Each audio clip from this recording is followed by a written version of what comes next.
Okay, this is part B of the first lecture. Typical lecture, where, as I already have said, we'll try to answer your questions, collect new questions. They'll be the subject of future discussion, mostly be images and videos. I wrote here that we would have 2 breaks, but people seem to be okay with 1 break.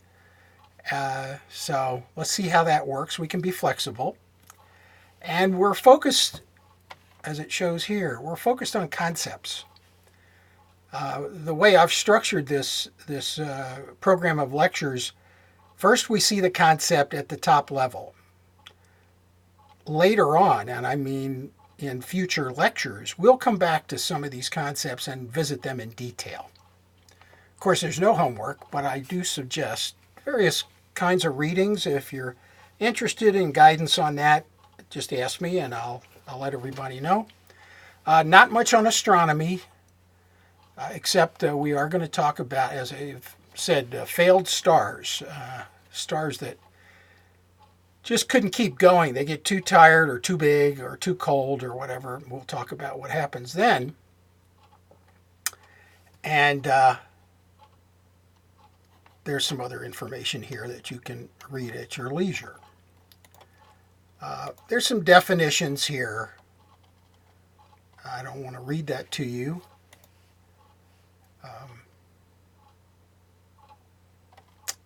Okay.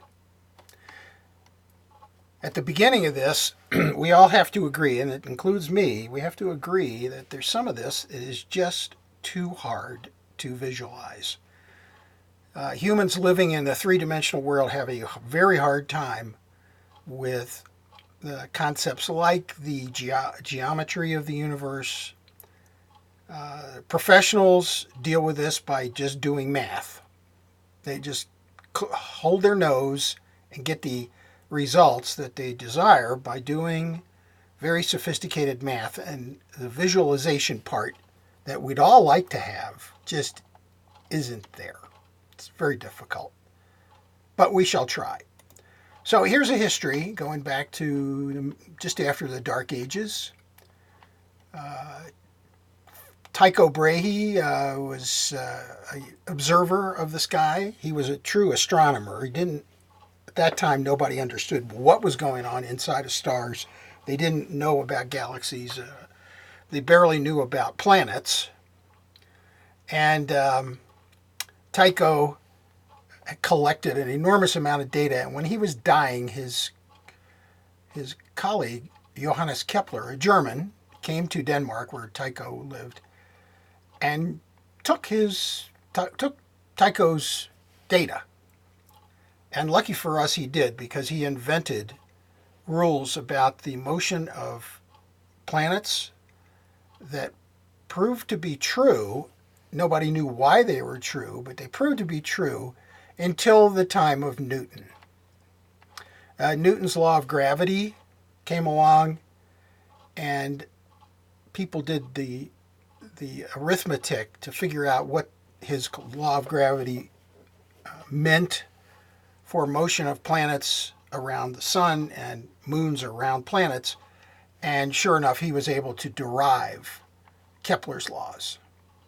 We won't go into that in much detail, but this era is the beginning of what we now call astrophysics.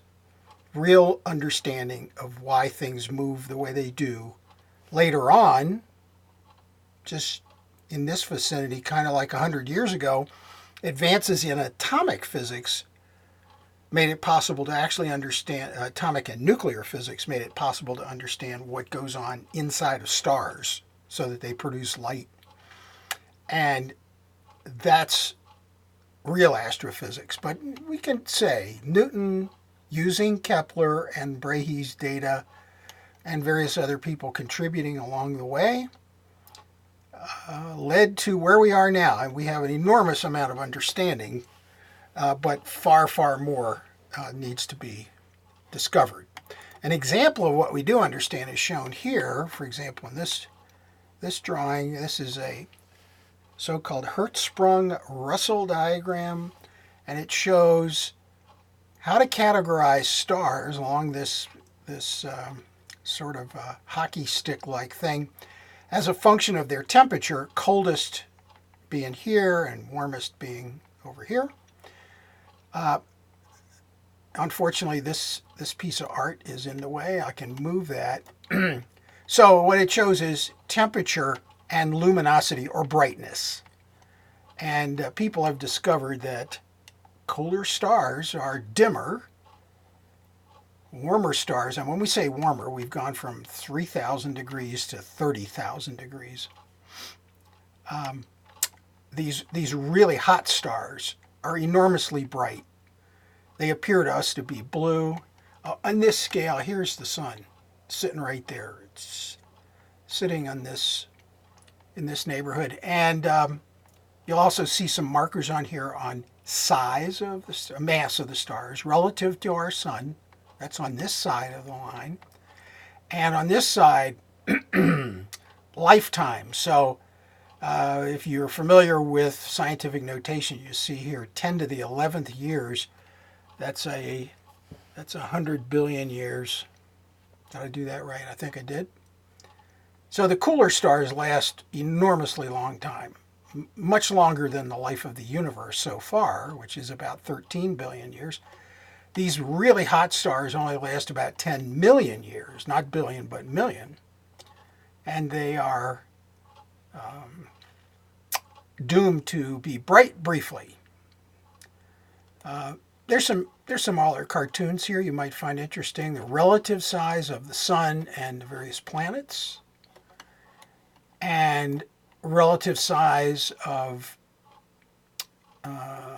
the moons associated with each of the planets. Here's another depiction of the same sort of information, and a reminder that if you go to Washington, D.C. and you're on the mall between the Capitol, which is over here on this drawing, Capitol is here and the Washington Monument's over here. If you look closely on the mall, you'll find markers showing you the positions of the planets, including Pluto. This piece of artwork dates back to 2014. So they've built a scale model of the solar system on the mall in Washington. So let's talk about our big picture. That's what we promise in this particular lecture.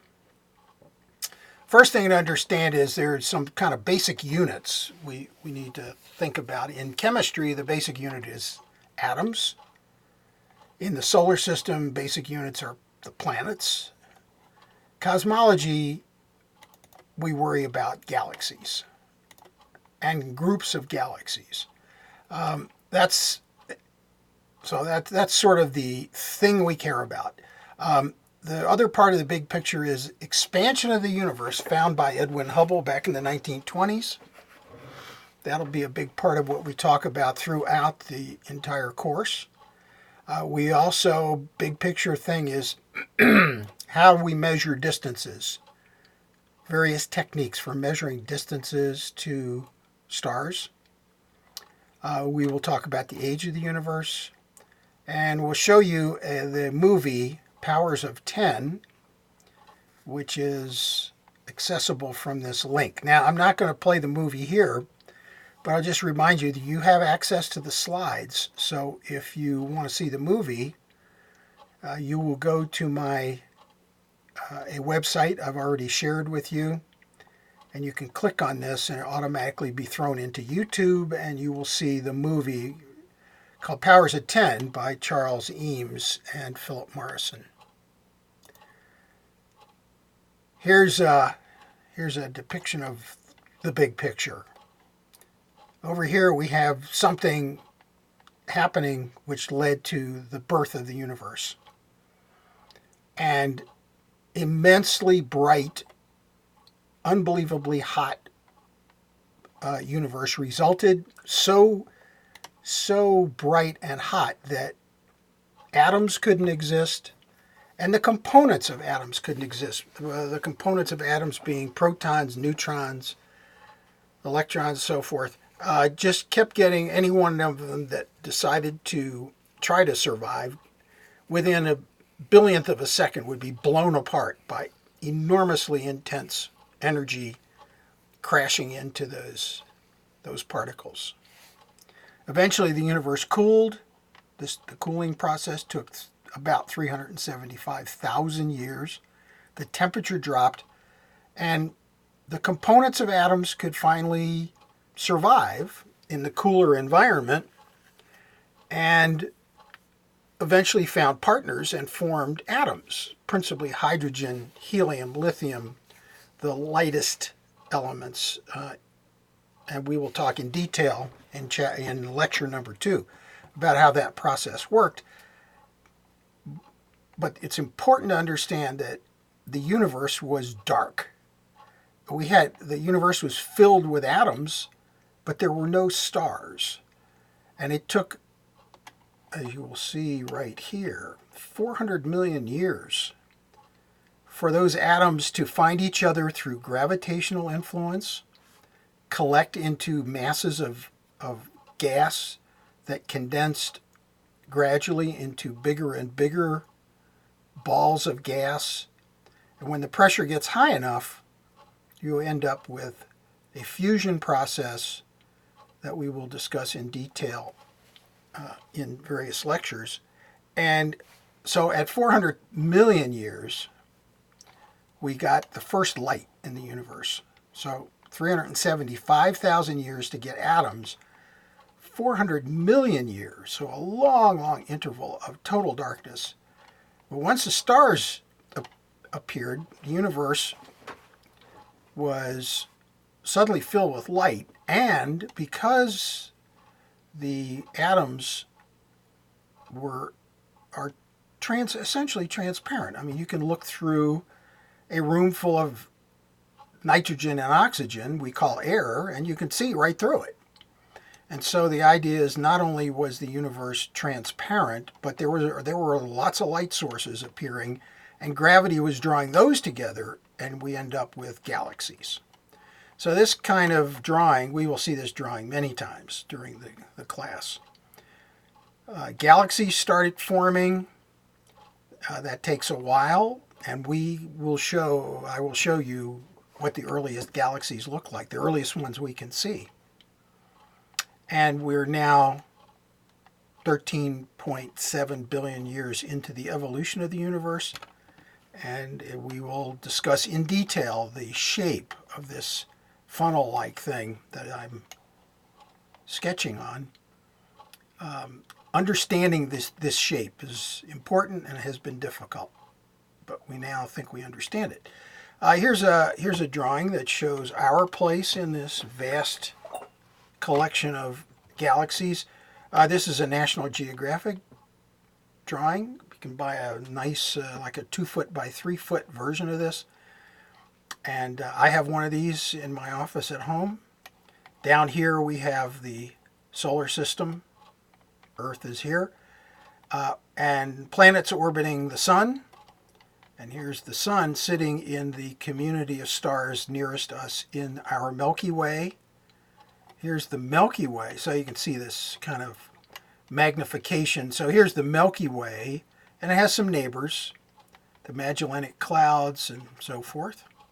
And that group sits in a larger structure called the local group, a collection of galaxies. When we get to this point, planets are invisibly small. Everything is all about galaxies. And so and this is our local group in the community of our supercluster. So within here, there's many, many galaxies. And there are millions or billions of superclusters in the universe. So the scale of this is, when you get to this scale, is enormous. Here's another cartoon of the same sort of thing. Earth, the Milky Way, the local group, and our local supercluster. Here's yet another drawing with the Milky Way here. And then there's these big voids where there's not any density of galaxies to speak of. And we're now introduced to the size that we're dealing with. So right here, we're talking about millions of light years. So here's the Milky Way, which is about 250,000 light years across. And this arrangement of galaxies and superclusters, now we're reaching out to 600 million light years. And then another wedge here goes out to 1,200 million light years. And so forth. So we're dealing with a big object, the universe, and this kind of structured distribution of galaxies and superclusters that goes all the way out as far as we can see. Everybody wants to know how many galaxies there are and how many stars there are. So once again, using scientific notation, this means 100 billion galaxies, each with 100 billion stars. And it's just gigantic. One way to measure this is this little statement here. There's more more stars in the universe than there are grains of sand on the planet. So now we'll do a little technical interlude on the topic of light as it's used in the astronomical community. A critical issue is the spectrum of light that is seen emitted by stars and galaxies. And these lines represent different colors that are seen when astronomers use spectroscopy to look at stars and galaxies, and they get this kind of very complex array of light of different colors interspersed with lines, these lines indicating at those places there's no light or very little light. And by teasing these kinds of drawings apart, we can figure out what elements are in the galaxies that we're looking at. Because helium's the same everywhere in the universe. So if we look at helium in the laboratory, we see these principally 6 different colors shown here. Sodium's a little different. Neon has some more structure. If we look at distant galaxies, we can see helium in those galaxies with an interesting twist that we will talk about. Here's an example of, you may have seen this or used a prism. This is a glass prism. Shine a bright light on it and you get the rainbow spectrum. That's a kind of a primitive way to see these lines. If you go into a room illuminated by fluorescent light, for example, and you have such a prism, and you view those lights through the prism, you will see these color lines. And if you measured their position, you could identify, hey, there's helium or sodium or whatever. In fluorescent lights have mercury in it. This is an interesting kind of animation tool. I'm thinking that during our first lecture, I did not use this. Here's the link to it. That occurs to me that we need to do that, and I'll probably take some time in lecture 2 to navigate through this website. It's kind of cartoonish, but it does show how we view different colors. So I'm going to flip back to the prior chart. How nature appears if we're looking at in different parts of the spectrum, including the parts that are visible to us, that is human vision, and parts that are not, such as microwaves, ultraviolet, gamma rays, and so forth. So I think somehow we skipped over that, and we will fill that in. That's kind of a nice website to visit. We'll also always want to be aware of the Doppler shift, Doppler being a person. There is an acoustic Doppler shift. That is, if you're standing by the railroad tracks and a train is approaching you, you hear, the whistle, the horn sounds a certain way. And when the train's gone by, if he blows the whistle, you hear a different pitch. It's because the source of the sound is moving. And we're not interested in sound when we're doing astrophysics, but we are interested in the light sources I mentioned, stars and galaxies. And so we have this same kind of effect happens in light. So here's the spectrum of perhaps helium. And if the source is moving away from us, the separation between these lines in the spectrum doesn't change, but their position in the color spectrum we measure changes. So the whole thing shifts, and that shift is critical to understanding how fast objects are moving away from us. If the object's moving at a greater speed than is illustrated here, not only is this line, this blue line, now starting to look green, but the green one is looking yellow.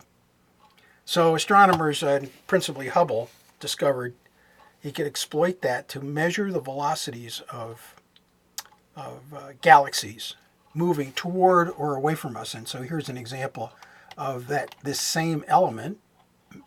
This is what it looks like in the laboratory. But if a galaxy is moving toward us and contains this element, we get the shift going the other way. And if it's moving fast enough, this blue line doesn't appear blue anymore. It's getting into the purple. And the red one looks orange, and so forth. So that's a critically important tool in astrophysics. I also, just a few minutes ago, mentioned the ladder, which tells us how far things are apart. It's a little difficult to cover this in detail in this short video, but we can get the locations and distances of objects using radar for solar system objects, planets and moons of planets, asteroids, comets, and so forth. Different techniques have to be used, and we will cover these in some detail through the rest of the course to allow us to locate the distance to nearby stars and distant stars in the Milky Way, and then galaxies. Now, I want to emphasize, Hubble's work relied on measuring the velocities of objects moving toward or away from us. His work did not reveal how far apart they are. We have to employ these different techniques to get the distance. Okay, so this is the end of the second part of Lecture 1. And we're going to stop here.